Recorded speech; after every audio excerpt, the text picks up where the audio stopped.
So back in high school, I was in PE class playing this game called kickball. Now, I'd never really heard of kickball, and I didn't understand the rules, but I thought I could probably figure it out. So they rolled this big red ball to me, and I thought that was some kind of obstacle. So I jumped over it, and then I ran up and I kicked the guy in the mound right in the balls. And the ball crunch was so satisfying. He squealed like a little girl. And then after that, I was just addicted to kicking balls. I ran around all the bases kicking everybody in the balls. Everybody on the playground was just laying on the ground, holding their balls. And I thought I was the kickball champion, because everybody was calling me Ball Buster Brooklyn. Until the PE teacher ran up and told me to go to the principal's office for kicking people in the balls. So I kicked him in the balls, and then I went to the principal's office, and the principal told me that I was suspended for kicking people in the balls.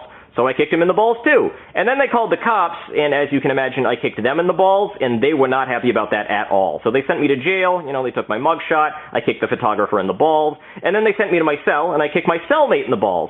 So then they sent me to the electric chair, and I kicked the executioner in the balls.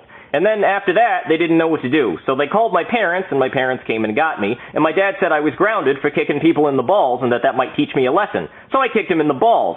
And then they sent me to a therapist to figure out why I was kicking people in the balls so much. And my therapist said it had something to do with unresolved feelings about my mother. So I kicked him in the balls.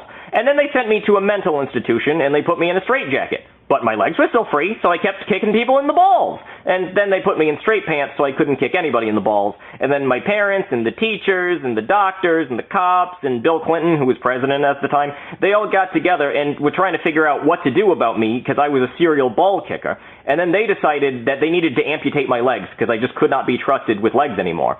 So they amputated my legs, and I haven't kicked anyone in the balls ever since.